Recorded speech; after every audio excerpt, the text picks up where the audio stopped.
If you've seen some of my videos, you might be aware I am a connoisseur of terrible movies, so I thought it would make perfect sense to break down the bad movies Iceberg, created by Walrus64. If you'd like to see the Iceberg in full, there will be a link in the description. I'll be adding a few of my own films I've seen throughout the Iceberg too, since there are a few deep cuts that are not on this list that I think should be on here. In case you don't know how an iceberg works, it is basically a list of things in order of most well known to least well known. There's no point in stretching out this intro, so let's get straight into the iceberg. Alien vs Predator Requiem is something you know is bad just by the title alone.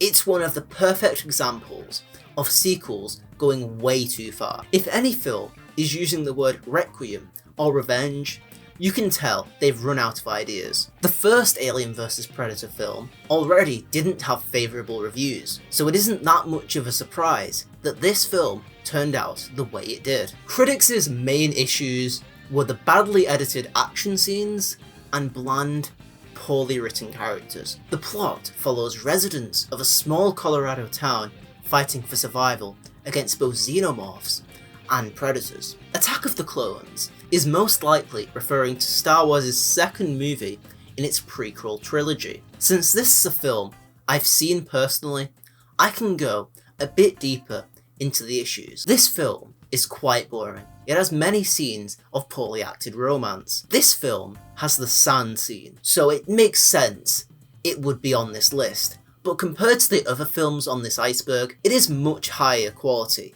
than most of these abominations. The next film on this iceberg is from a series that will be showing up a few more times. The DC Zack Snyder Cinematic Universe film, Batman v Superman. The common theme with many popular bad movies is that they are boring, and this film is no different. While there are some defenders of these movies, any character that can change all motivations because someone said their mother's name is not a well-written character. Cars 2 is a sequel to the Pixar film Cars. The plot of the film was a strange decision because while the first film was a movie about racing cars, the sequel is about spies for no reason. For many people, this is ranked as Pixar's worst film. Most critics' issues followed the messy script and the film being unengaging. Cats is a movie recreation of the famous stage play of the same name.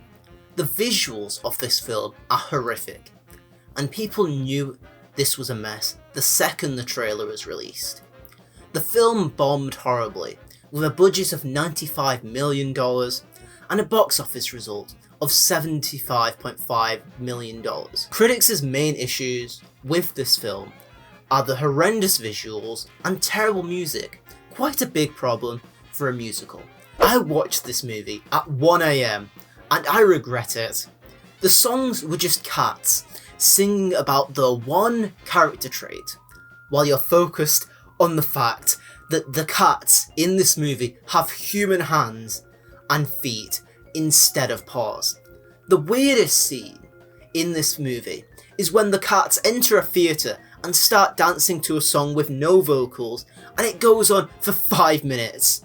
This film is the scariest psychological horror film I've ever seen. Jurassic World Fallen Kingdom is the 5th movie in the Jurassic Park franchise, and the 2nd movie in the Jurassic World trilogy, and by far the worst.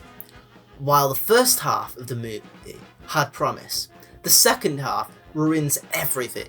It features an extremely boring villain in the Indoraptor. The entire ending of the film, taking place in a mansion, is the most anti-Jurassic Park thing possible. And the ending is incredibly stupid, just so they can let dinosaurs coexist with humans. Critics' main issues with this film are the dull atmosphere and the unrealistic characters. Justice League is yet another DC Zack Snyder film. While in 2021, Zack Snyder was able to create the film they wanted, the original production of this film was a disaster.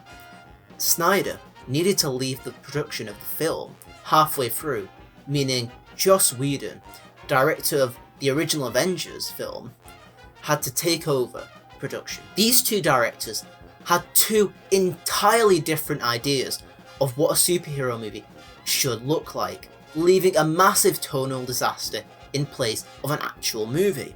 Critics' main problem with this film was the forgettable nature of the film. Lion King 2019 is a remake of the classic Disney animated film, The Lion King. While it has the exact same plot as the original, it misses the passion that was put into the creation of the original film. If you'd like to see a full breakdown of the issues of this film, Your Movie Sucks is creating a multi-part series breaking down every issue. Mac and Me is an obvious E.T. ripoff, with a whopping 7% on Rotten Tomatoes. The plot follows a troubled child who summons the courage to help a friendly alien escape from Earth and return to his home planet. That definitely wasn't the plot summary of E.T. Trust me, critics' main issue with this film was the constant product placement of Coca-Cola and McDonald's. Next on the iceberg is a film producer other than a single film, most Illumination movies. This is probably on the list because of the soulless nature of a majority of Illumination's films. An example that works well for this is the Minions movie.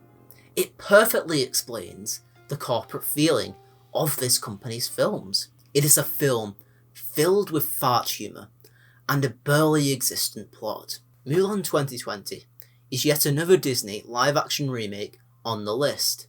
This one, however, doesn't follow the original plot quite as much, including a new villain for no reason. While this film has a surprisingly high critic rating, audiences do not feel the same way. Usually, when audiences review a film, they generally review films higher, as they are not thinking in an analytical way, which critics usually think.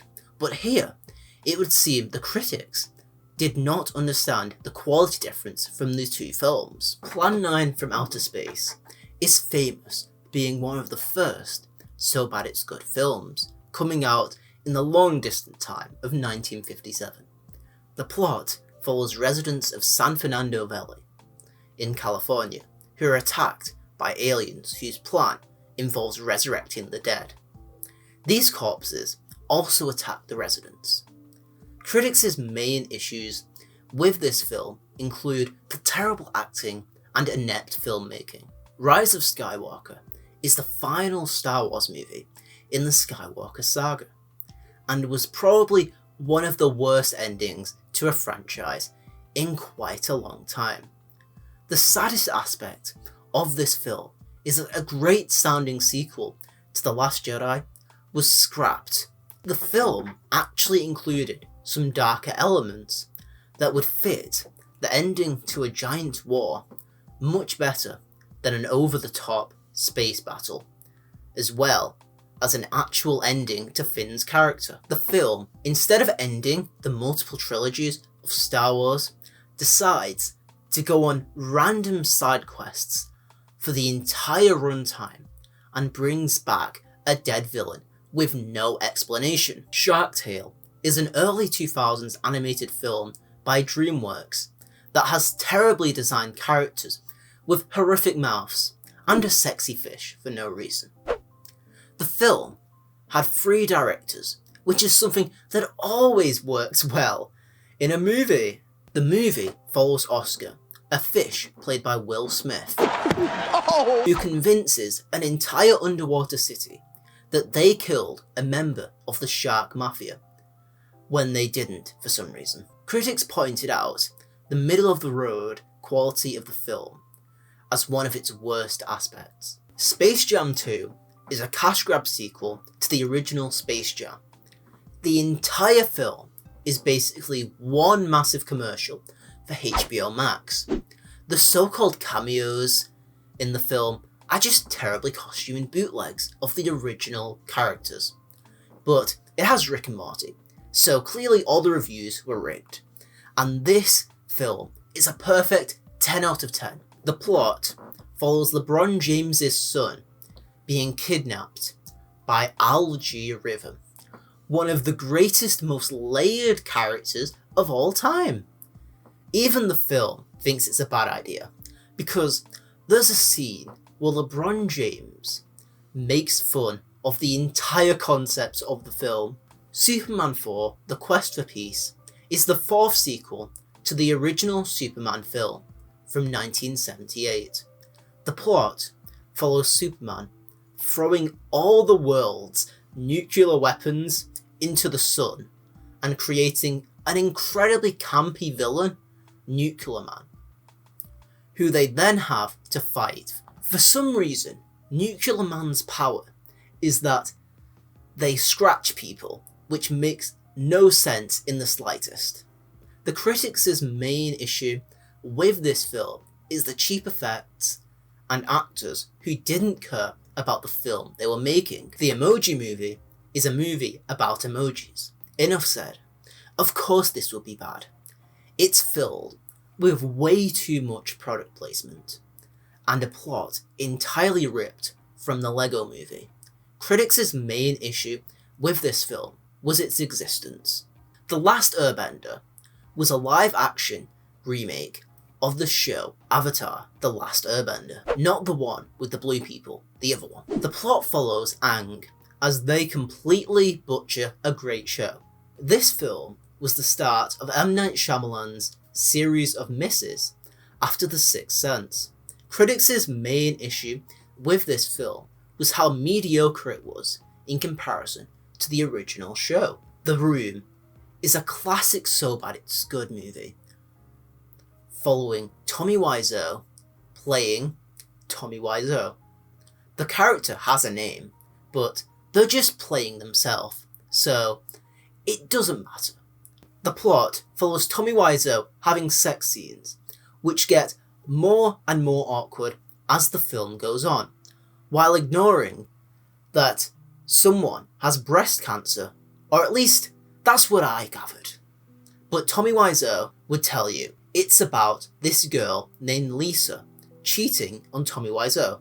Critics have praised this film for being the greatest film ever made and having amazingly realistically acted scenes. The next thing on the iceberg is various Pokemon movies, and there are a lot of Pokemon movies out there, so it makes sense that they can't all be winners. They are criticised for having annoying characters and a lot of deus ex machinas to solve problems. On the iceberg, after this, is another multiple amount of films, being various shark movies, and while I could explain something like Sharknado, or the many Jaws ripoffs out there, I'm going to go for something a bit more obscure, that totally conveys the idea that shark movies are commonly bad and have run out of ideas. Sharktopus vs. Whale Wolf. When you already have that many absurd creatures that you have to make them fight each other, you've probably gone too far. I'll quote the plot directly from a friend who I watched this film with, whose link will be in the description. Some evil horny scientist bitch turns people into furries to fight Sharktopus, and I have to say, that's very accurate to the plot.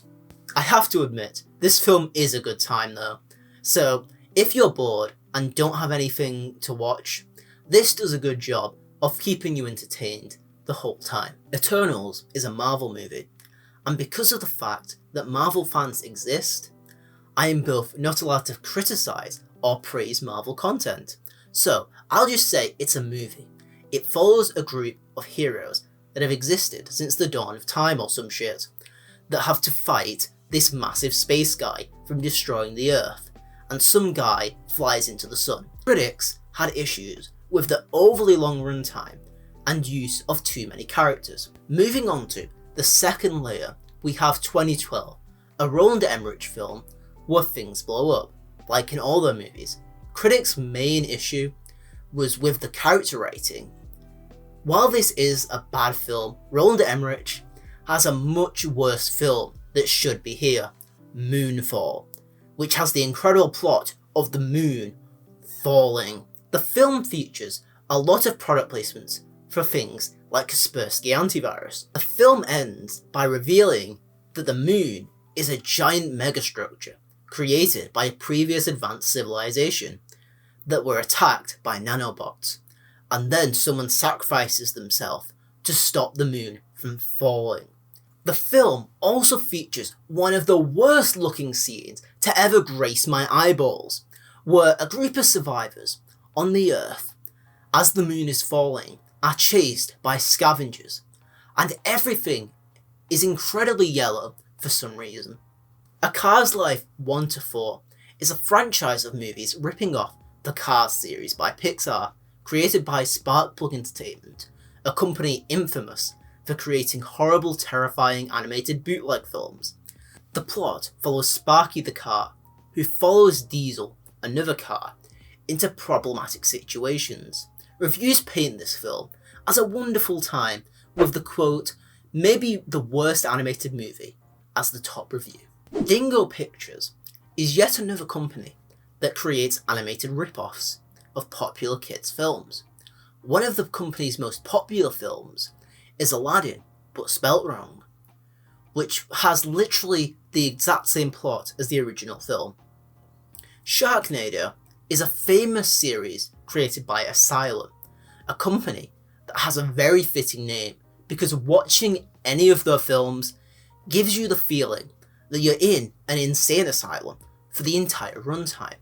The films are usually incredibly boring a majority of the time, but in the end, they will have a big CGI action scene they can put in the trailer. The Sharknado series is by far the company's most popular film, producing 6 sequels for some reason.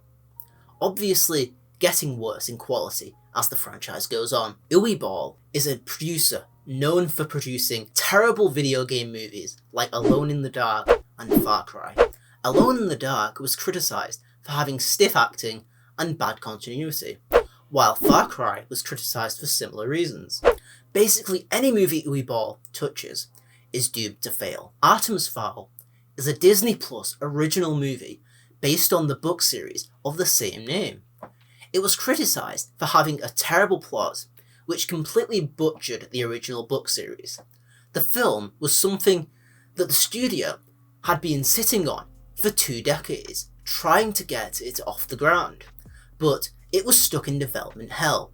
The film was originally supposed to get a theatrical release before being pushed back far enough that by the time it was finished, COVID-19 was in full force, so the only release method was through Disney+.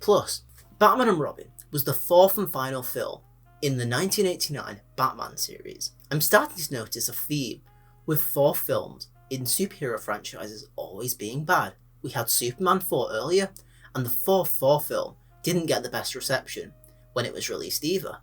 The plot follows Batman and Robin, obviously, as they battle the pun-filled villain Mr. Freeze and Poison Ivy as they threaten Gotham City. One of the many reasons this film failed is the switch in director in the franchise from Tim Burton to Joel Schumacher.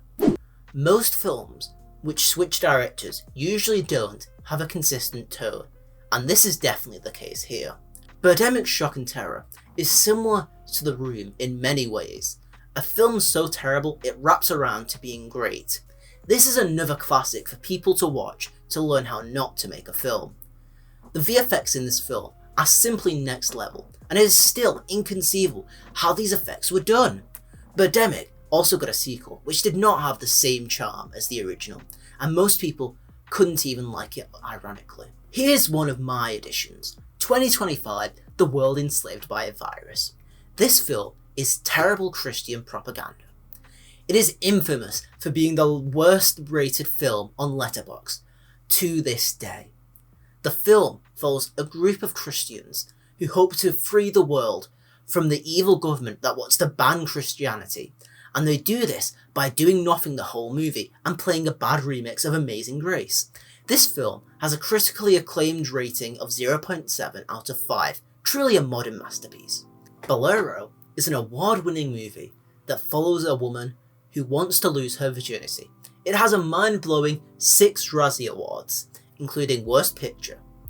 The film features many continuity errors, and the trailer for the film is basically just one long sex scene. Catwoman is a movie so bad, the leading actor, Halle Berry, graciously accepted the Razzie Award in person.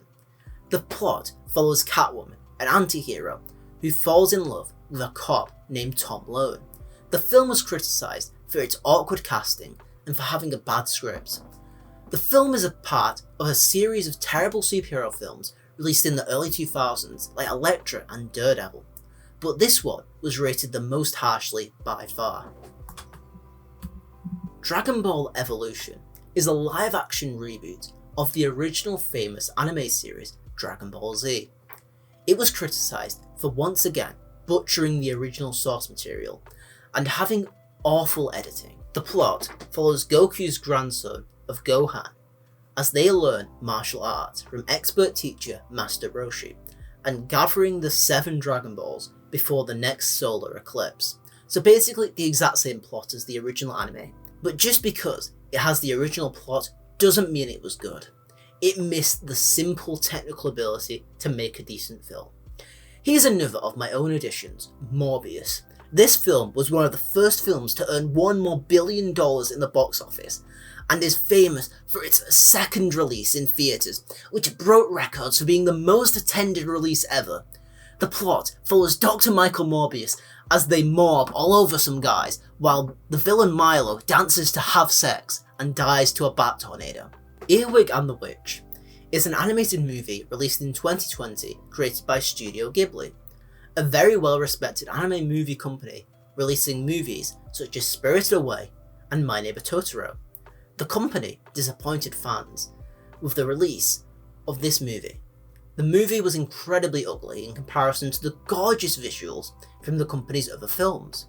The movie has a messy plot on top of that. Jason Friedberg and Aaron Seltzer are the writers of such movies as Epic Movie and Disaster Movie. They create parody movies that are generally disliked by people for having unfunny comedy, usually based on references and nothing more. The worst rated film is Disaster Movie. It was reviewed poorly for having lowbrow humour and out-of-date references. Food Fight is a horrendous looking movie that has a surprisingly interesting origin story. The hard drives, which stored the film's CGI, had been stolen, leading to the film going into production hell as they tried to save the film for a decade before it was finally released in the scarring state we find it today. The plot follows the events taking place in a supermarket closed at night, where the products come to life. A new brand, called Brand X, is entering the store, causing issues for the other alive products. The film was criticised for being something that would not entertain adults and give children nightmares. Fred the movie is a cinematic achievement in every possible way. It follows Fred, the hilarious high-pitched goofball, as they stalk a woman into going out with them. The film was praised for being the Fred movie released in 2010. The film features John Cena for no reason, and you can't really ask for anything more. The film got a 100% critic rating and is a piece of cinema that is necessary viewing for any person who breathes air. Giggly is an unfunny comedy featuring Ben Affleck. The plot follows Larry Giggly, an inept hitman who is paired with Ricky. The two then begin to fall in love while on their mission. Reviewers couldn't even like the film, ironically, because of the offensive script featuring a lesbian who switches orientation on a whim and much more. I Spit on Your Grave is a horror franchise which gets much worse with each film, with the sequel having a 0% on Rotten Tomatoes. The films were criticised for having fun times without consent scenes, if you catch my drift, and being boring. However, there are a few positive reviews mixed in with the negative reviews, so maybe there are some redeeming aspects. Ice Age Collision Course is the 5th movie in the Ice Age franchise, where once again Scrat the Rodent causes some havoc, and our main cast must deal with the consequences. when an asteroid is heading to Earth. This film is seen as one of the major examples of cash grab sequels, released 4 years after the previous movie in the series. The movie was criticised for being unnecessary and having a convoluted plot. I'd like to point out, since we are on the topic of Ice Age, that Scrat is canonically dead. They died in that one Disney Plus Scrat Tales show no one watched. Jaws 3D is the third movie in the Jaws franchise and is known for having terrible visual effects and its badly written plot. The plot follows Mike Brody as they attempt to save the customers of a SeaWorld theme park from a killer shark that is stuck in the park. The film has an 11 on Rotten Tomatoes, surprisingly high compared to other movies further down on this iceberg. Jaws the Revenge is the fourth movie in the series and is commonly thought of as the worst in the franchise. The plot follows Ellen Brody, part of the Brody family from Jaws 3D, who must deal with a shark terrorising the family. The Little Panda Fighter is a terrible animated rip-off of Kung Fu Panda. The plot follows Panda Pankada, who works at a boxing club and dreams of one day being a professional dancer, not a professional martial arts fighter. That would make too much sense. And when this panda accidentally washes his boss's clothes to be the colour of a panda, people congratulate Pankada for the victory. This film was criticised for having awful animation and a messy plot. Manos: The Hands of Fate is a horror film released in 1966. The plot follows a family who all stumble onto a mysterious house and are invited in by a strange man named Torgo, a housekeeper who is taking care of the place while the ominously named master is away. The master is a worshipper of an evil god known as Manos. The film was criticised for pretty much every aspect: an awful script, terrible acting, and horrible pacing. Norm of the North is a terrible animated film I've seen for some reason. The film follows Norm, a polar bear from the North Pole, who must travel to the big city after tourists invade their home, where they become a mascot of a corporation so they can stop their unwanted visitors. The film somehow was worse with cutesy characters than the minions in the Lemmings. Characters whose main joke entirely revolves around pissing on the nearest objects and farting. The film has a 6% on Rotten Tomatoes. Pixels is a terrible Adam Sandler film that follows Sandler's character, who is friends with the president, saving the world from an invasion of aliens taking the form of retro video games after Peter Dinklage's character wins a competition to send video games into space for some reason. The film had awful humour, however, was quite a big hit at the box office. The film has an 18% on Rotten Tomatoes. Planes is a spin-off to the Cars series created by Pixar. These films are incredibly forgettable and generic. While the second movie is much worse than the first, the plots are extremely similar to those of the Cars franchise. The first movie follows a plane who wishes to race, while the second film does a complete U-turn and becomes about firefighters, in the same way the second Cars movie was about spies out of nowhere. Ratatouille is an obvious rip-off of the Pixar movie Ratatouille, created by the same team behind many other rip-offs of popular animated kids films named Video Brinquedo. The plot follows the horrifying Marcel Toing, who owns the most popular restaurant in town, but in order to get the ingredients, they must steal from a human restaurant where they are in much danger.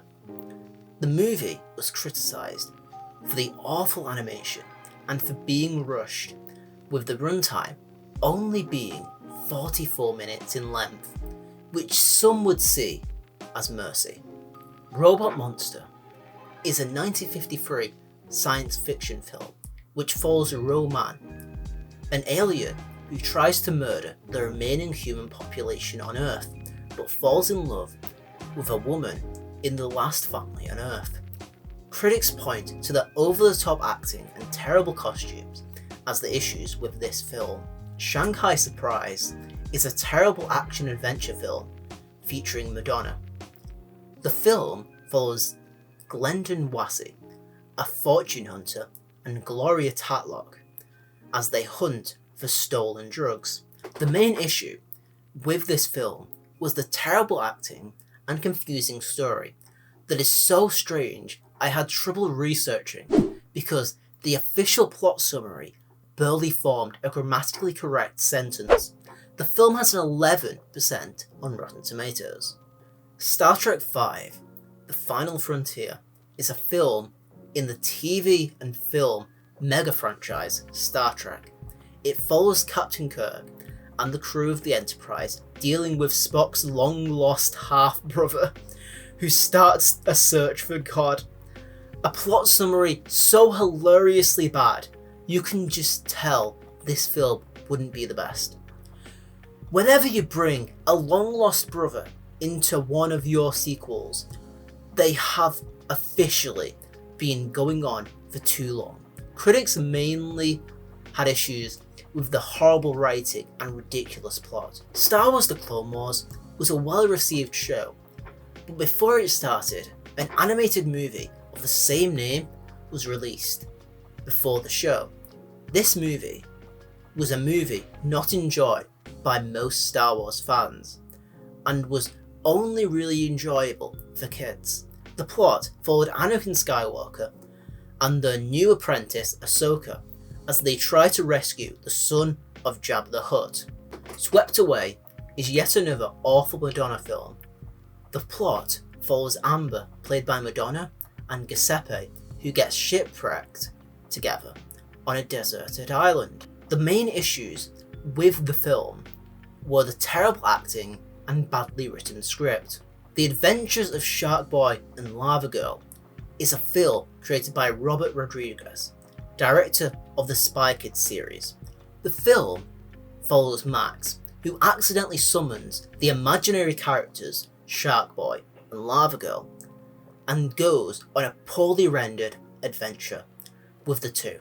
The main issues with this film is the nonsensical plot and terrible visuals. The Cat in the Hat is a live-action remake of the classic Dr. Seuss children's book that would horrify most children. It follows two misbehaving kids, Conrad and Sally, who are showed the errors of their ways by a demonic monster from hell, played by Mike Myers. The Garbage Pail Kids movie is a film based on a trading card game of the same name. The plot follows Dodger, a kid who is saved by a group of people named the Garbage Pail Kids, who get into hijinks with Dodger. People's main issue with this film is the almost non-existent plot in the film. The Good Dinosaur is another Pixar film on this iceberg, and while it is probably Pixar's worst film, it is nowhere near as bad as any other film in this tier. The film follows Arlo, a dinosaur, who has the responsibility of taking care of a small child. People's problem with this film was the boring plot and uninteresting characters. The Land Before Time sequels is in reference to the amount of the Land Before Time sequels that exist that are of questionable quality. There is an inconceivable 14 Land Before Time sequels, so based on pure mathematics, at least a few of them are awful. The Nut Job is an animated film created by Gulfstream Pictures. It follows Shirley the Squirrel as they attempt to steal from a nut store. The main issue of this film for many people is how forgettable the movie is. It is one of the movies of all time. The second film follows Shirley once again as they stop the city's mayor from destroying their home. The film got a similar reaction to the first, with the same criticisms. The Snowman is a crime thriller released in 2017. The movie follows Harry Hole as they attempt to solve murders that all have the calling card of a snowman wearing the scarf of the victim. The main issue with the film was the ridiculous plot and terrible ending. The underground comedy movie is a series of comedic shorts that are incredibly poorly acted and written. One of the shorts features a superhero named Dickman, whose costume is a dick, as you would expect, and defeats his enemies by coming on them. Now, you just have to imagine 90 minutes of shorts like that, and you've got the underground comedy movie. Tom and Jerry 2021 is a live-action reboot of the classic animated show that was made way too late. The boom of animated characters running around in the big city was popular a decade before this film came out, but this film thought it would be a great idea to do it anyway. Troll 2 is another classic so bad it's good movie, similar to The Room or Birdemic. The film is best known for its over-the-top acting. The film has a terrible soundtrack and awful special effects, a standard for any amazingly bad movie. Ugly Dolls is a 2019 animated film with the most generic plot ever. The characters learn that being different isn't a bad thing, which is completely different from the Emoji Movie, where the characters learn that being different isn't a bad thing. Most critics didn't hate the film, but rather found it incredibly middle of the road. Godzilla 1998 is another Americanized reboot of the Japanese masterpiece Godzilla, created in 1954. The plot is that Godzilla destroys a city and the army needs to stop them. There's not really much else to it. People dislike this movie, mostly because of its simple plot, but to many people, it's not much of an issue for a Godzilla film. Pinocchio, A True Story, is an animated film based on the classic children's book, Pinocchio. This movie got a lot of attention when its trailer was released because the voice acting was horrendous. Father, when can I leave to be on my own? I've got the whole world to see. The film itself is also hated for its messy plot. Spice World is a movie centered around the pop music girl band, the Spice Girls, as they have adventures in London. Critics of the film have an issue with the goofy nature of the film, but defenders of the film believe it is all intentional and it's not a film you're supposed to take seriously. Here's another of my own additions, Fear.com. It is a terrible horror movie that features one of the worst jump scares ever put on the big screen, an incompetently acted villain who is basically just the Joker, and an ending that literally makes no sense. If you want to see a full breakdown of this film, I've done a full review on my channel. Truth or Dare is an awful horror movie produced by Blumhouse, a studio known for usually producing simple horror movies like Unfriended or Ouija.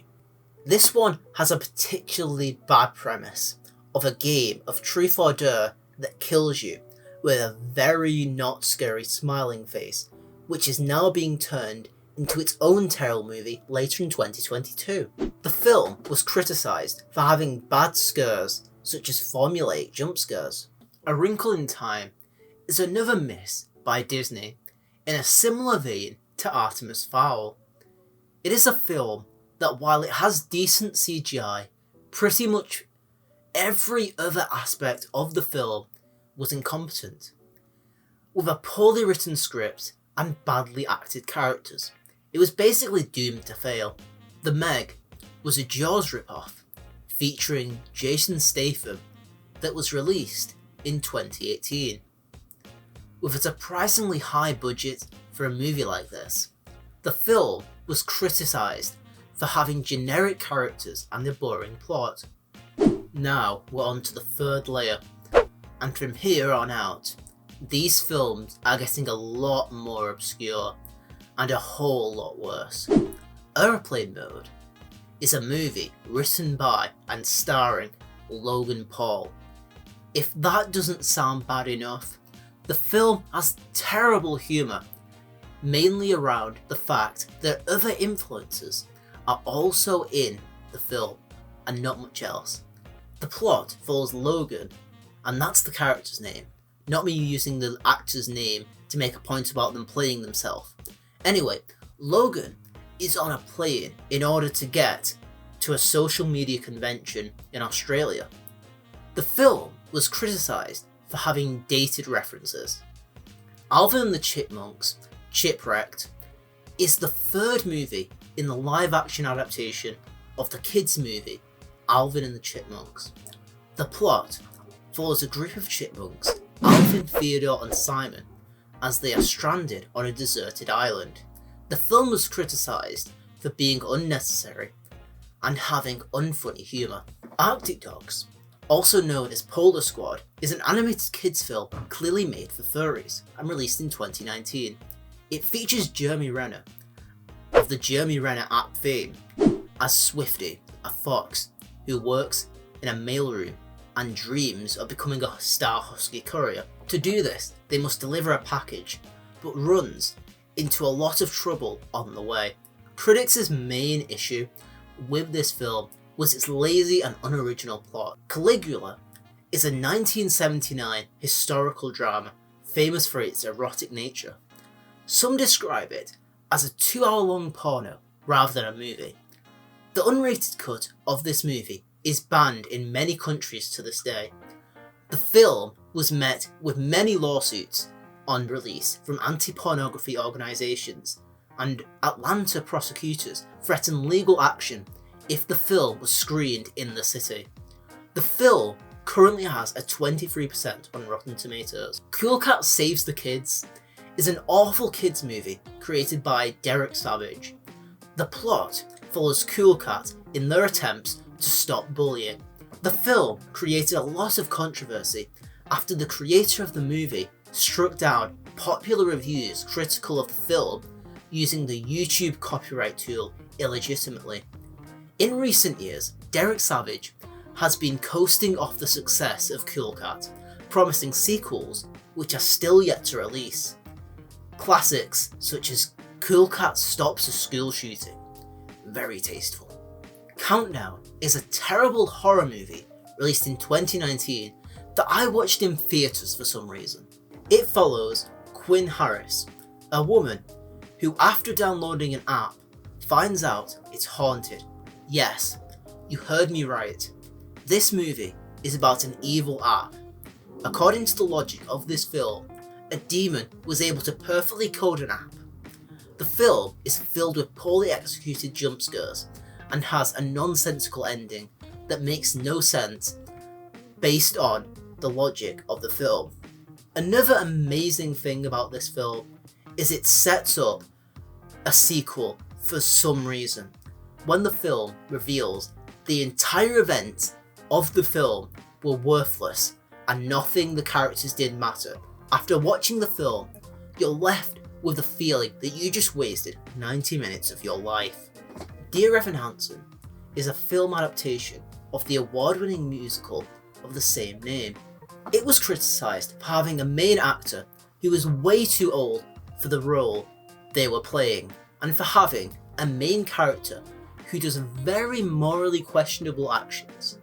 The film has a 29% on Rotten Tomatoes, but has a big divide between audiences and critics. A Story About Love is a Norwegian film released in 1995. It is a romance film, so terrible that critic Harold Kolstad refused to even rate the film 1 out of 6 because of its ineptness, and instead rated it as 0.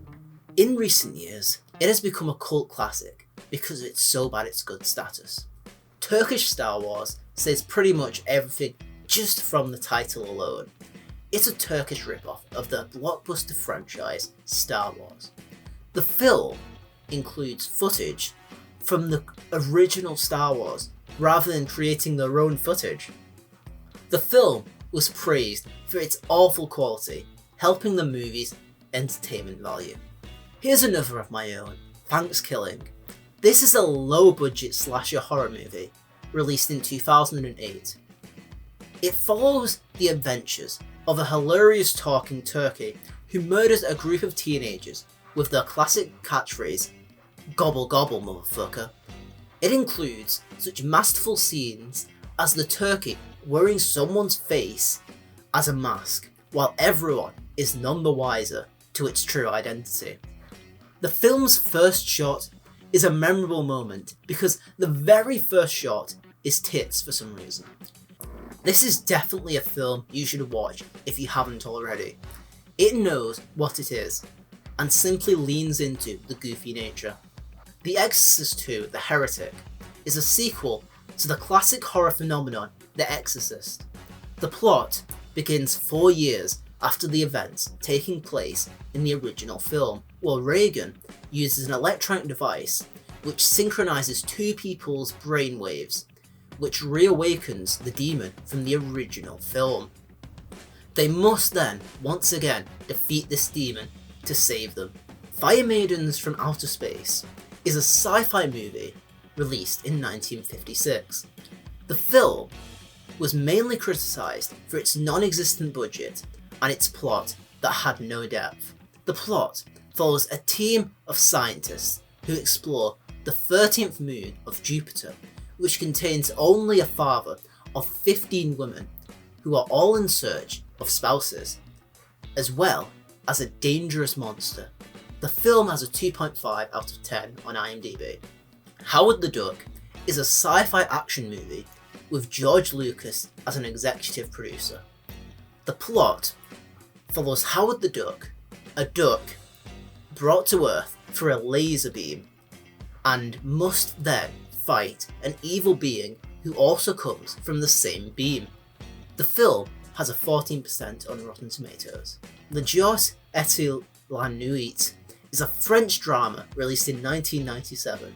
The plot follows a writer, Alexandre, who flees to Mexico for a life of luxury. The film is considered one of the worst French films of all time. The film's DVD was released alongside a documentary named Anatomy of a Massacre, which focused around the movie's negative reception. Mars Needs Moms is a horrible 3D animated film created by Disney. This was before the era where Disney had fully grasped animating in CG, meaning everything looked like pure nightmare fuel. The plot follows Milo, a boy who must explore the planet Mars in order to save their mother from alien abduction. Most reviews pointed to the messy plot and ugly characters as the reason the film failed. Mommy Dearest is a 1981 drama film that was criticised for being too campy. The plot is a biographical look at star Joan Crawford. When Joan is fired from her contract with MGM Studios, they become abusive to their daughter Christina, which leads the daughter to leave home. But to their surprise, their mother's presence is overshadowing her. The movie was seen as boring and confusing by most critics. Monster A Go-Go is a horror sci-fi movie released in 1965. The film originally gained popularity when it was featured in Mystery Science Theater. The film even has a scene in which a phone is ringing, and instead of using a sound effect of an actual phone, the film decides to use someone's voice instead. Colonel Connors. The film is mostly just scenes of scientists talking in poorly decorated rooms the whole time, while not much of importance happens. North is a comedy film released in 1994 featuring Elijah Wood of Lord of the Rings fame, Bruce Willis, and Jason Alexander, famous for their role as George in Seinfeld. The amazing cast being in a film this bad is just sad. The plot follows North, played by Elijah Wood, as they file a lawsuit against their own parents, and then goes on a mission to search for better parents. This film is another winner of Worst Picture at the Razzies. Seed is an Uwe Boll movie. If you remember their placement earlier, you'll know they don't exactly make the best films in the world. The only difference here is not only is Ball the producer, they are the writer and director.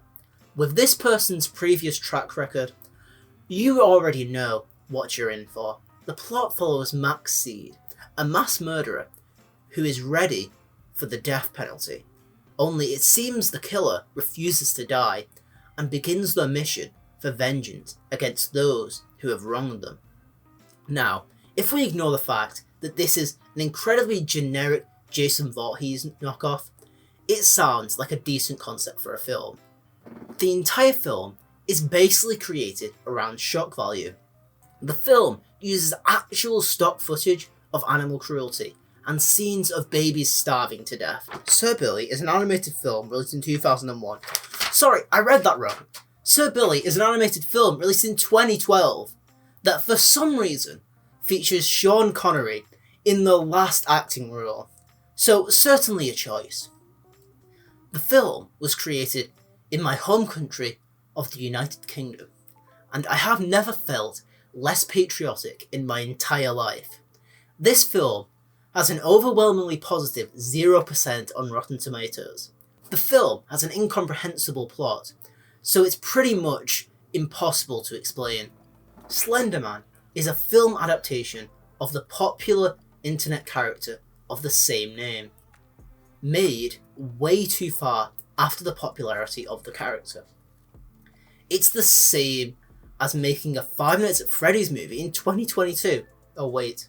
The film was filled with production issues and completely destroyed in the editing room to lower the film's rating in the US to a PG-13, cutting out all the scenes that looked remotely interesting from the trailer. The plot follows a group of friends who summon Slender Man for a ritual online. The spooky guy then jumpscares the characters for the rest of the movie. I'm going to add another of my own here. Karen. Karen is a horror thriller released in 2021. The film was created to cash in on the popular internet trend of Karen videos. These were videos of usually middle-aged privileged white women who made fools of themselves in public. This film turns those silly videos into a slasher movie, where Karen just murders a family because of their race. The majority of the film is just a series of Karen tropes, like asking for the manager or calling the police when no one is doing anything. Although the film does have one or two genuinely good scenes, the rest of the film is basically just one massive waste of time. Son of the Mask is a sequel to the popular Jim Carrey comedy film The Mask. This one, however, doesn't have Jim Carrey. The plot follows Tim Avery. When their dog finds a green mask, Tim puts it on and fucks their wife, making a baby with the cartoonish powers of the mask. And for some reason, Loki is there to find the mask. The film was criticised for having poorly animated CGI and a plot only children would enjoy. The movie has a 6% on Rotten Tomatoes. The Star Wars Holiday Special was a TV movie released in 1978. It was canon to the Star Wars franchise and follows the family of Chewbacca as they wait for Chewbacca to return by doing nothing for an hour as they celebrate Life Day. Funnily enough, some recent Star Wars content mentions Life Day, meaning that this still hasn't been removed from the canon. The film has cameos from the main cast who are horribly phoning in their performances. The movie was so horrible that George Lucas himself tried to buy every copy so it would never be aired again, but based on the fact that the full movie is available to watch on YouTube, they did not succeed. The film has a surprisingly high 27% on Rotten Tomatoes. Most of the positive reviews are mainly ironic and don't actually think the film has any quality. Super Mario Bros. Was a live-action adaptation of the popular video game franchise Mario. This, however, is not the version with Chris Pratt. It is much worse, with character designs really inaccurate to the games and a plot that has nothing to do with the usual plot of a Mario game. It's really only worth watching to see how much of a disaster it is. The plot follows Mario and Luigi Mario, two plumbers who become part of an isekai anime and get transported to another world to fight King Koopa and rescue a princess. The filmmakers were so inept in directing the actors of the film that Bob Hoskins, the actor of Mario, had no idea the film was based on a game. Tarzan 2013 is an animated film from Germany based on the classic Disney movie most of you are probably familiar with. The only difference is that this film includes sci-fi for no reason, because this film features an asteroid that has weird effects on the nearby area. People's main issues with this film focused on the messy yet predictable plot and subpar animation. This film has a 20% on Rotten Tomatoes. Tarzan the Ape Man is a live-action version of the story that actually predates the Disney version, being released in 1981. Now, this one definitely isn't family friendly. In fact, it's the opposite. It's R-rated. It gives every opportunity to show the main woman naked as many times as possible while still having a plot. If you were to watch this movie expecting an interesting plot, you'll be extremely disappointed, because it has an incredibly forgettable plot. Maybe if you're in the mood to basically watch a 2-hour porno, you might find some enjoyment. The film currently has a 10% on Rotten Tomatoes. The Apple is a musical released in 1980, set in the distant future of 1994. In this future that is almost impossible to imagine, there's a singing competition broadcasting to 2 billion people apparently. After one of the worst songs ever made is played, we meet our two main characters, Blibby and Alfie. After the two are rigged into losing the competition, the leaders of the competition decide to sign the two. This then leads them into a dangerous world of rock and roll that they must escape from. The creators of this film clearly got too much control over this. Instead of being a simple musical set in modern times, it's a sci-fi epic for no reason.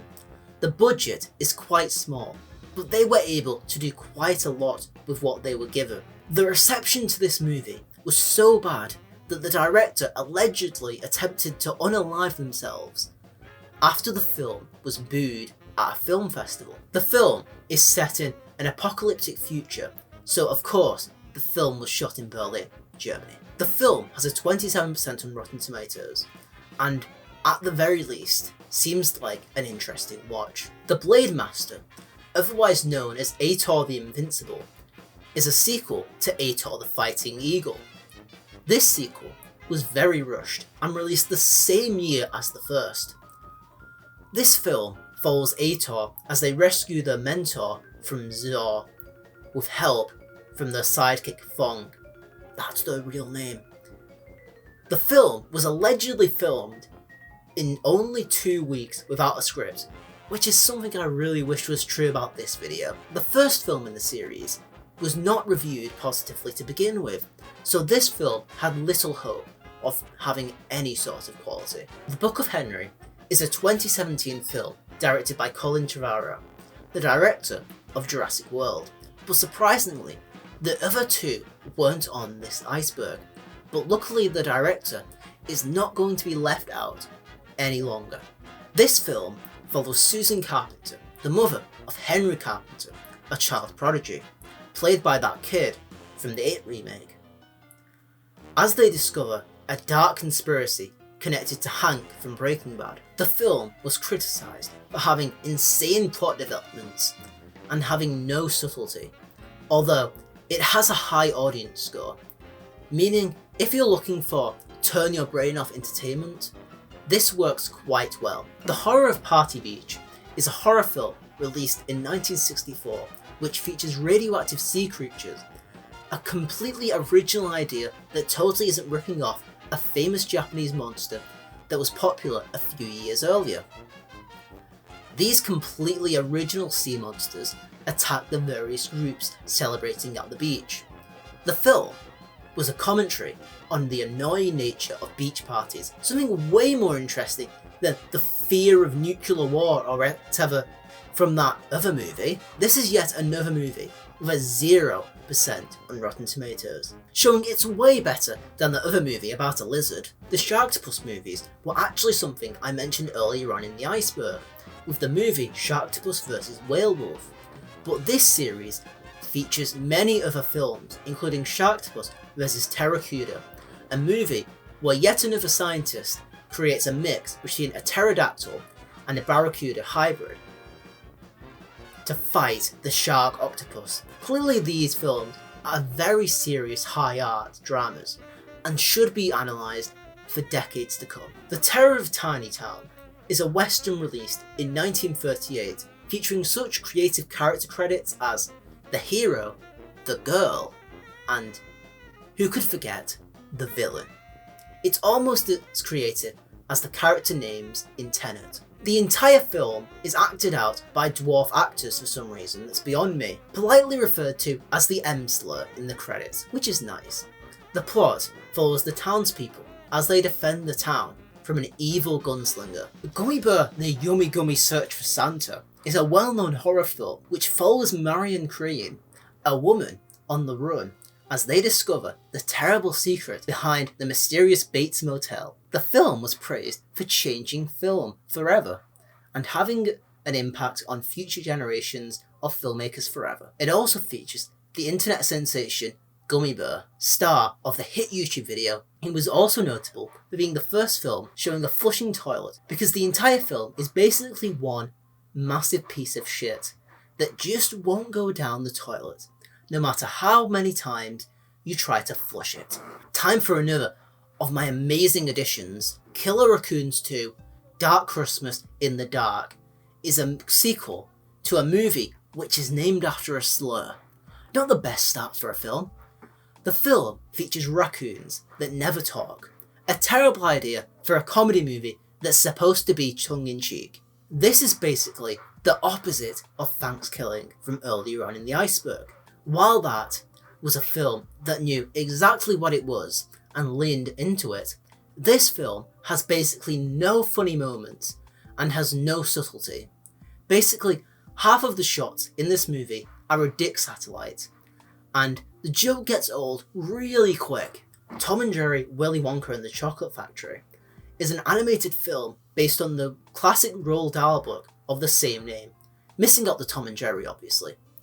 This is part of many animated Tom and Jerry films based on public domain properties, released in the 2010s. Others include Tom and Jerry and the Wizard of Oz, Tom and Jerry Meet Sherlock Holmes, and way too many others. With the number of films being pumped out featuring Tom and Jerry, it's inevitable that at least a few of them are going to be a bit of low effort. This film, however, is incredibly lazy, to the point it could almost be considered plagiarism.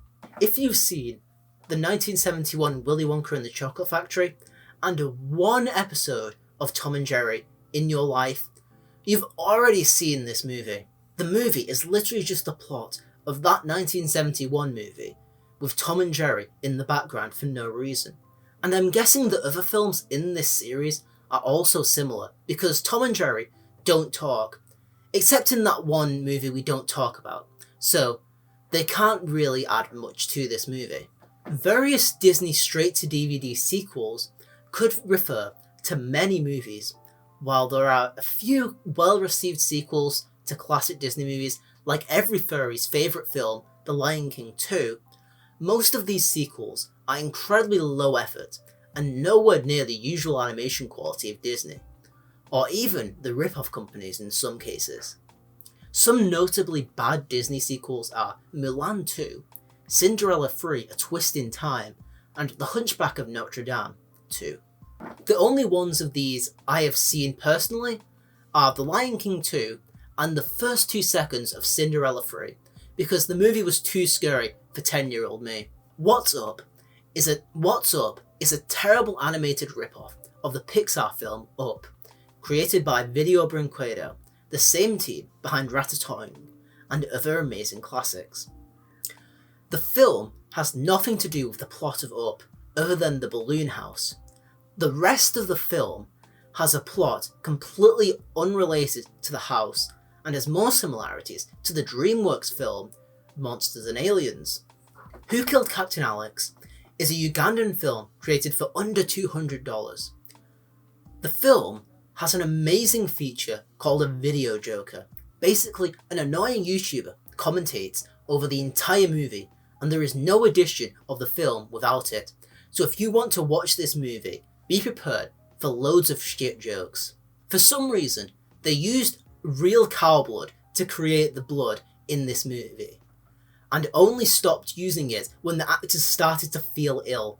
The plot follows the brother of Captain Alex, who takes matters into their own hands when the brother is killed. A fun thing about this movie is that it's never actually explained who killed Captain Alex. The film has a 100% audience score on Rotten Tomatoes, so it sounds kind of mid to me. Deathbed, The Bed That Eats, is a movie about a bed possessed by a ghost that kills people.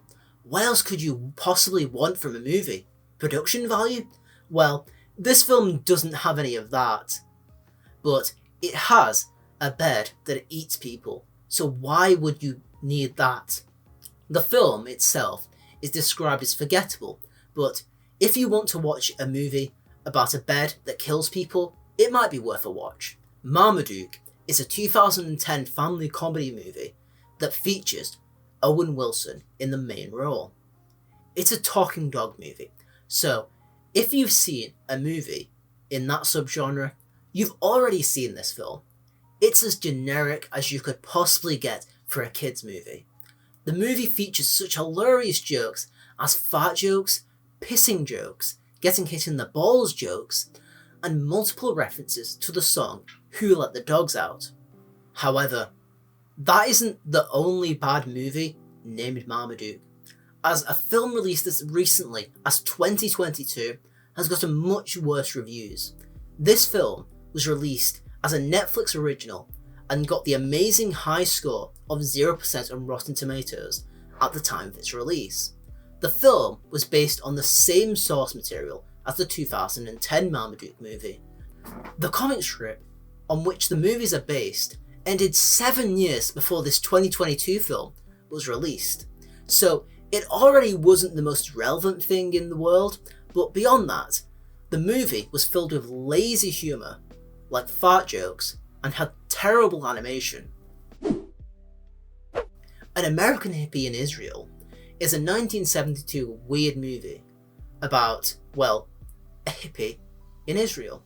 And Mike is a hippie who moves away from America to Israel in an anti-war protest. From there, they run into all sorts of mischief and other things. This film was created by a hippie, so doesn't actually have the stereotypes you would expect in a movie centered around hippies. The film mostly includes scenes of people just walking or driving in a desert for most of the runtime. This film is so obscure, it only has around 10 reviews on IMDb and 1 critic review on Rotten Tomatoes, which is so old, the original article for the review is now just a dead link. Here's another of my own, an amazing film named Quigley. This movie simply doesn't follow the rules of script writing in the slightest. The amazing acting is simply not of this world. It features amazing characters such as Frank the janitor, who, even though they work for the evil company, his whole character is just being good at their job.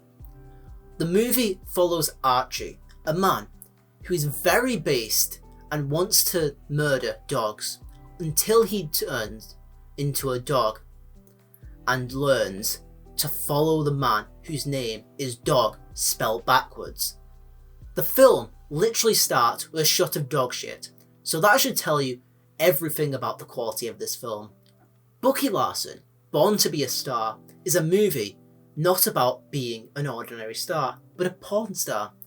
Based on this incredible premise, you can tell this is a very heartwarming film with a lot of integrity. It follows Bucky Larson, a virgin, as they begin their adventures in the porn industry. I'll let this quote from the lead actor Nick Swarston do the talking.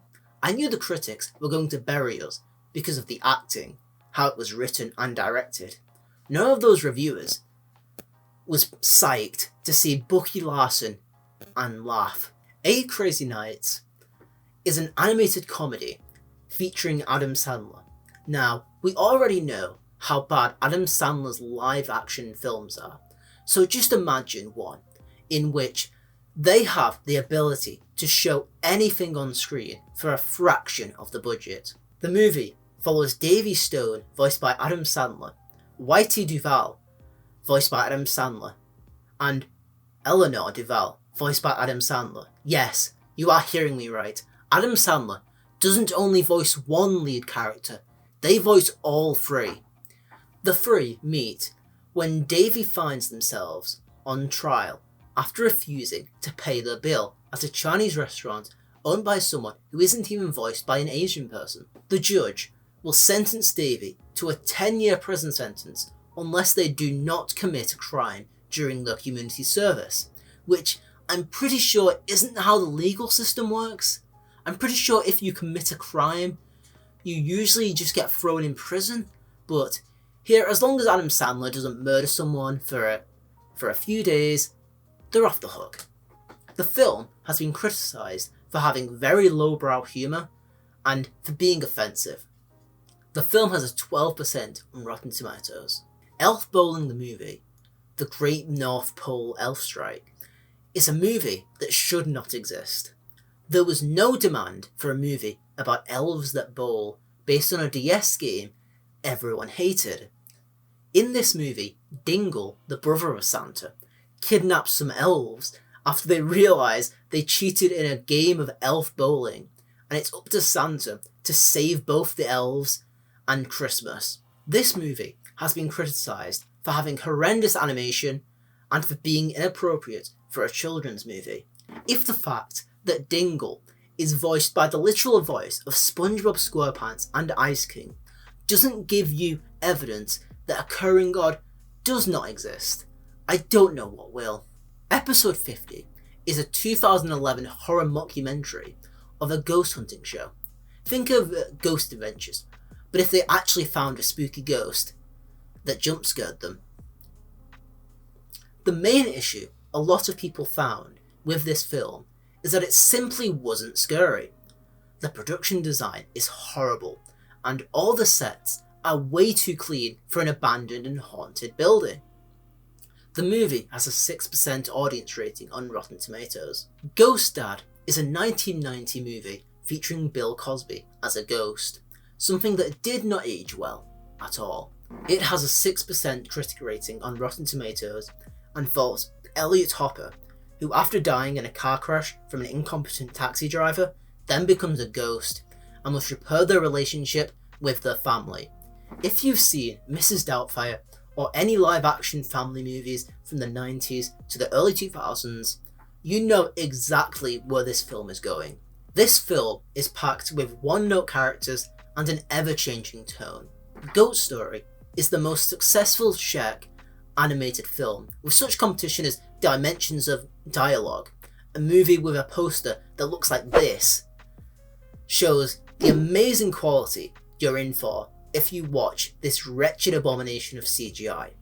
This movie is very family friendly and totally doesn't feature literal sex, smoking, drinking, or a hanging, so you should definitely let your kids watch this. In this masterpiece of animation, two friends, Jeremy and Goat, do things that are barely comprehensible to anyone actually wanting a plot. This movie got some attention from the release of a video by commentary YouTuber Curtis Connor, who had a video on both this original film and its sequel where they go over the film in a lot more detail than I do here. Heaven's Gate is certainly a weird movie, being both nominated for an Oscar and a Razzie. This film won multiple awards for its completely inept director, Michael Cimino. Now, you might ask, what could possibly cause this to happen? Well, If you're aware of the disclaimer in many films saying no animals were harmed in the making of this film, well, this film certainly doesn't have that, because there were real cockfights and actual decapitated chickens. So now it just feels sad that this film was nominated for Best Set Decoration, because while it was definitely realistic, it kinda ruins the whole point of decorating a set if you're just going to use actual dead bodies. Somehow, this film gets even sadder because this is Willem Dafoe's first theatrical role, so no matter what they do, this film will always be the start of their career. Talking about the movie itself, it is a western that follows James Averill, the sheriff of Jackson County, who must resolve a fight between the poor immigrants and the wealthy farmers. Hoodwinked 2, Hood vs. Evil, is a cash grab sequel to the successful animated kids movie Hoodwinked, which is basically a rip-off of Shrek, showing what Little Red Riding Hood would be like if it was realistic. And it turns out the answer to that is a random lumberjack singing about snitchels. This sequel follows Red on a new adventure as they discover the mystery behind the disappearance of Hansel and Gretel. The main issue is the massive change of character from the first film, which some characters, like Twitchy, having entirely different character traits. The film has an 11% on Rotten Tomatoes. Human Centipede 3, Final Sequence, is the third movie in the Human Centipede series, a series of movies well known for their disturbing nature, similar to films like a Serbian film. This movie completely forgot what made the original two films great and lost all the social commentary present in those films. Instead, the film tries to be meta and include the movies as part of the plot, but that makes things even dumber. Why would someone, after seeing that original movie, see this as an actual solution to their problem? The film is set in a prison, where the warden decides the perfect way to get the prisoners in line is to create a 500-person long human centipede. I'm not going to explain what a human centipede is.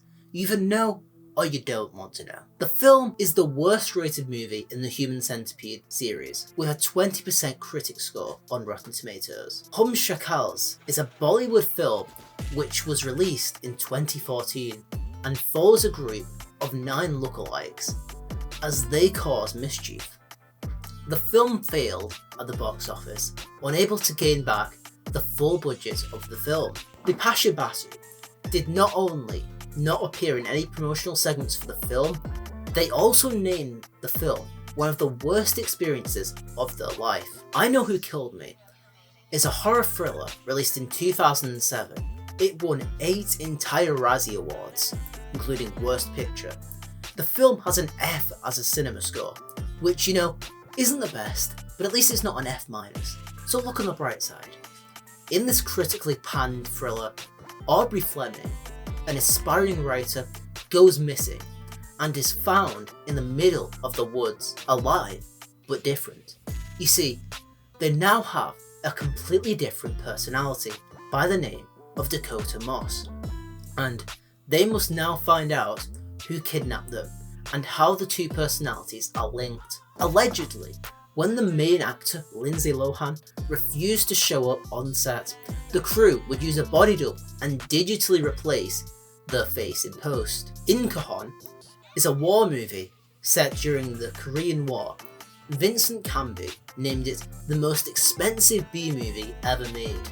The plot follows a group of soldiers as they attempt to invade Incheon, a real event which is basically irrelevant to this film, because it begins with a disclaimer claiming that the movie's events are fictitious. The film was bashed by critics for being incredibly forgettable and was a horrible failure, losing $44 million. Janice the Little Piglet is a terribly animated film released in 1996. It is certainly not feature length, with the runtime only just reaching 30 minutes. The voice acting in this is horrible.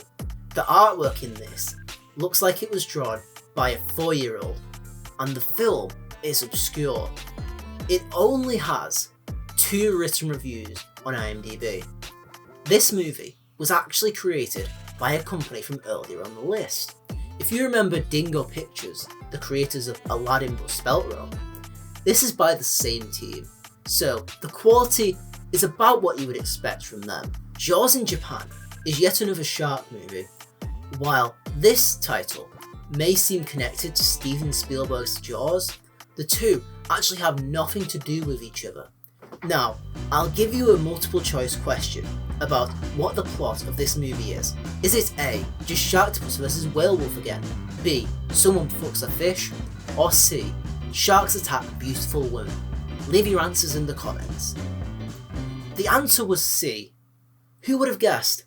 This film is thought of as one of the worst shark movies ever made. And there are quite a lot of shitty shark movies out there, so it's quite an accomplishment. Joshua and the Promised Land is more horrifying to me than it might be to any of you. You see, my name actually is Josh, meaning whenever the terrifying characters in this movie talk to the main character by name, it feels like they're speaking personally to me, which is quite the experience. This movie follows Joshua as they learn a classic Bible story in a world of awful 3D animation.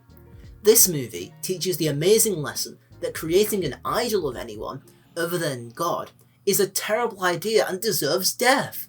This film has multiple jump scares, something you definitely don't want in a children's movie about learning about the Bible, and probably isn't intentional. Legend of Kung Fu Rabbit is another ripoff of Kung Fu Panda, this time with a little bit more subtlety than the Little Panda Fighter. In this movie, a rabbit copies the plot of Kung Fu Panda. They must save a Kung Fu academy from danger. The film was criticised for not having any enjoyable elements for adults and having very subpar animation. The movie surprisingly got a sequel named Legend of Kung Fu Rabbit: The Martial Fire in 2015. Maniac is a 1934 horror film similar to Plan 9 from Outer Space from earlier on in this Iceberg. The film is also known under the name Sex Maniac. This film follows a stage performer who decides to help a mad scientist to reanimate corpses. The film has an 89% critic rating on Rotten Tomatoes because of its so bad it's good nature, meaning it is objectively better than Avengers Infinity War. Imagine only having 85% critic rating. Kinda cringe, not gonna lie. Mortal Kombat Annihilation is a movie based on the popular fighting game Mortal Kombat. The film is a sequel to a Mortal Kombat movie which was released 2 years before this. The first film was relatively well received for a video game movie from the 90s, but the sequel was very rushed. I have to also mention that this has the most generic subtitle for a sequel I've ever heard. Annihilation has the same vibe as Blank Returns. This movie follows the cast from the first movie as they fight against an invasion by Shao Kahn.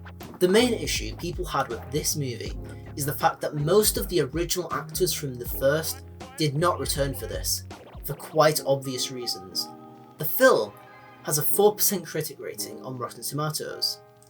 Paparazzi is a 2004 action film. It tells the story of a celebrity new to Hollywood.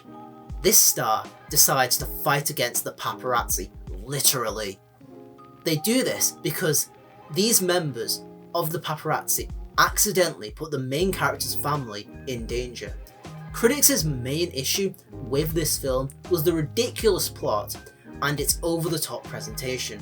Parting Shots is a comedy movie released in 1998. It is considered one of the worst British films ever made. A fun thing for a British person to hear. The plot follows a photographer who decides to get revenge on those who have wronged them. If this sounds familiar, it's because the literal last movie we saw on the Iceberg had the exact same plot. So If a film has the generic plot of insert interesting profession here seeks revenge on those who have wronged them, it's probably not the best quality. The film currently has a 21% audience score on Rotten Tomatoes, which sounds good until you realise that the live-action remake of The Lion King has an audience score of 88%, so clearly their rating might be a bit higher than they should be. The Playmobil movie is an animated kids movie released in the before COVID times of 2019, when you could actually go to a theatre without getting a life-threatening illness. Unfortunately, if you watch this movie, you would get the life-threatening illness of depression, as this is probably one of the blandest and most unoriginal children's movies ever made. It's a knockoff of the Lego movie about a product that already was a Lego knockoff. The plot shows the viewer a world taking place entirely in the world of a children's toy, and in the end, they must enter the real world in order to solve a problem relating to helping someone believe in themselves. Now, you may think, that sounds like the plot of the Lego movie. What? Were you expecting me to defend this movie? No, it's literally just the Lego movie, but worse in every way. Santa Jaws is yet another shitty shark movie. If you were expecting this to be good, you clearly haven't been paying attention to this entire video. It's literally just Jaws, but instead of it being a regular shark, it's a shark with a Santa hat for some reason. While this movie sounds like it would go hard, you're forgetting this is a low-budget B-movie about a shark, so any good idea is immediately going to be ruined by a boring plot where not much happens. Now, if you were to guess how this shark would be created, what would you pick? Maybe an evil witch cursed the shark for hating Christmas. Somehow, the actual answer is somehow more insane than my idea. If you've ever played that amazing game Scribblenauts, it's basically that. A comic book artist draws a Santa shark on a magic notebook, and it becomes real. So, actually maybe it does go hard. I mean, I don't have the time to watch all 200 movies or so on this Iceberg, so if you've seen this movie, make sure to tell everyone if it goes hard, and if we're free to screenshot. Selfie from Hell is a horror movie similar to the classic movie from earlier on this Iceberg, Countdown. Instead of this movie being about an evil app, it's about an evil selfie. Now, you may ask, why would anyone ever make a movie about this? Well, it's actually based off a YouTube short film with 20 million views. You know, like one of those channels that do horror shorts that are never scary, like Crypt TV or Alter. This one was apparently so successful, it went the road of Lights Out and became a full movie, and the same issue with that film shows here. How do you extend a 3-minute scary concept to a full feature-length movie?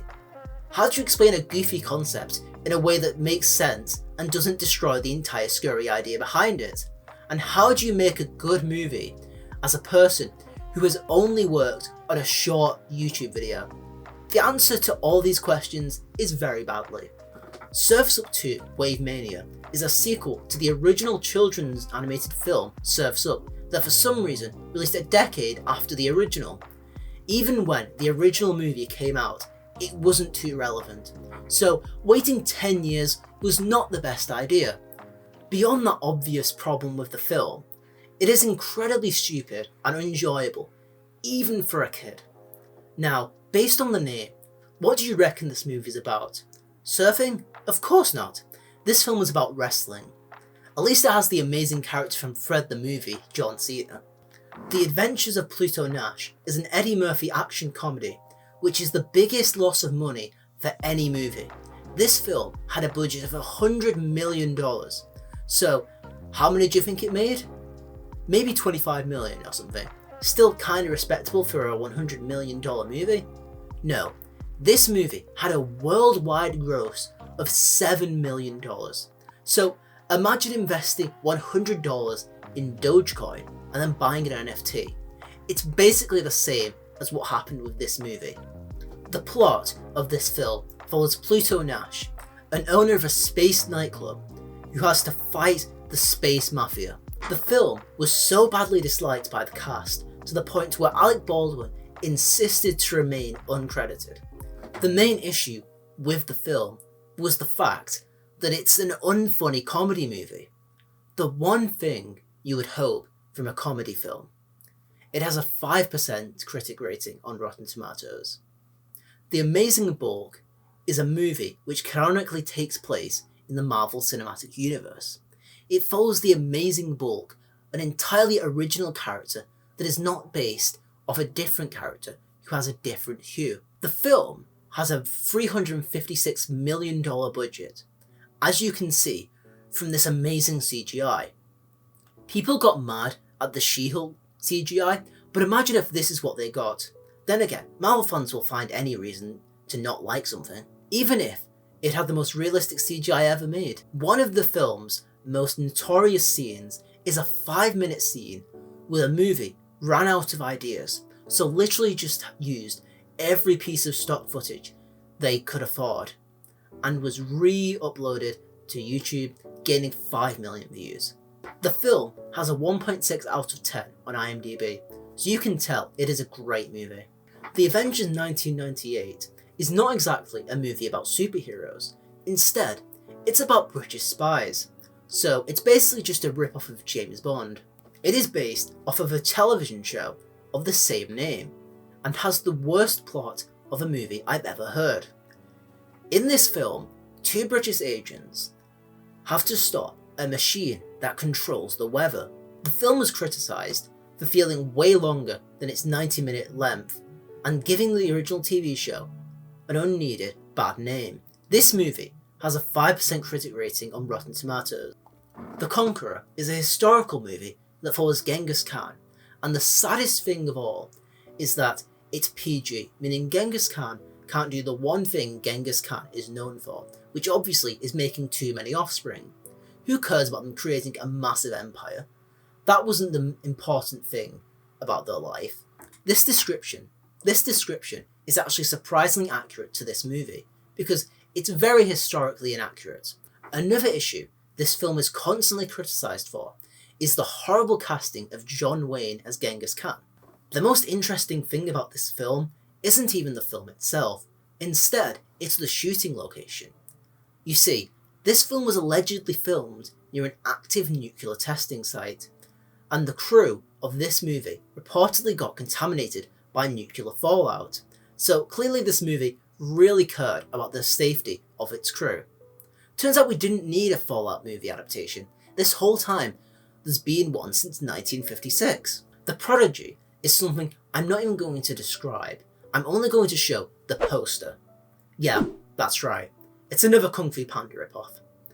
The only difference is that Po is now a woman, so trans rights, I guess. In this movie, the Panda Kung Fu girl, yes, that's their real name, must save an originally named character, Prince Po. The film was criticised for things that should be obvious, it being unoriginal and having awful animation. But at this point, would you really expect anything else? The Queen's Corgi is an animated talking dog movie. The twist being, this isn't any dog. This is the dog of Big Liz, the Queen of England. Just ignore the horrible history of incest and weird people in the royal family, and just look at the cute dog.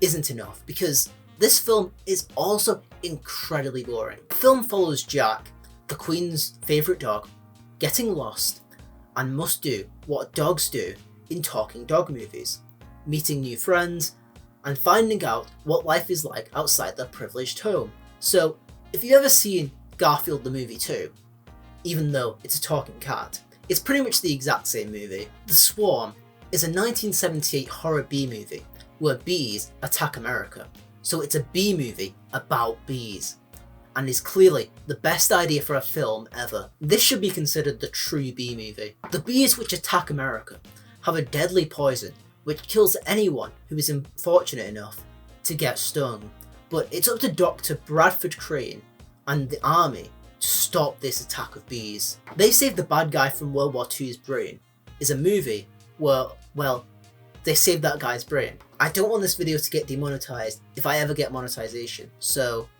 I'm not going to say their name because I know YouTube isn't a fan of that person. The movie, for some reason, is not a singular film. Instead, it is two different films edited together, with different actors and different, much better cinematography. The film was criticised for not living up to the insane name of the plot and being mostly boring. Trollland is such a bad movie, it's not even categorised as a film on IMDb. Instead, it's just called a video, something very accurate because there are many YouTube videos that have better quality than anything in this movie. The film is an animated kids movie that looks like someone followed half of that one donut blender tutorial and thought, I should make a 3D animated film. The plot of this film is literally just the plot of the DreamWorks Trolls, but they replaced dancing with pranking. This film was made by Asylum, a company that has appeared a few times on this Iceberg, but it's quite unusual for this company to make an animated film, as a majority of the movies made by this company are live action. Woman Behind Bars is a film that is actually banned in my home country, as it's part of the Video Nasty list, a list of movies so exploitive they should not be allowed to be viewed by the public. The film follows Shirley, a woman who ends up behind bars when they murder their boyfriend, and is subjected to torture when inside prison. These torture scenes were allegedly improvised, which is a horrible thing to think about, for this actor to be tortured and everyone watching just thinking they're a good actor, when the actor really was unsure about what was going to happen to them. Zombie Lake is a horror film where a small village is invaded by dead World War II German soldiers that have been resurrected as zombies. The film is so hilariously bad, it has no redeemable qualities. The plot is generic and predictable, the acting is awful, and the film feels way longer than it actually is. Zombie Shark is the perfect way to end the first half of the bad movie Iceberg. Once again, it's a shitty shark movie. Not only that, but it has another overused B-movie trope, being zombies. Of course, the film is dragged out and rips off Jaws in many ways, including taking exact lines of dialogue verbatim, and the film is laughably bad, with a script that makes no sense. It pretty much has everything a bad movie from this list would have. Since we've now made it to the halfway point of the iceberg, this seems like the perfect point to end the first half, so this video actually gets out there before I die of old age. If you've somehow watched this feature-length video, I have to thank you. This video took weeks to make, and it would be really appreciated if you subscribed, so that you could see the second part of this video as soon as it releases. If you somehow still want more content from this channel for some reason, feel free to watch this video I did on the movie Fear.com. It's another bad movie that was mentioned earlier on the list. Oh, finally.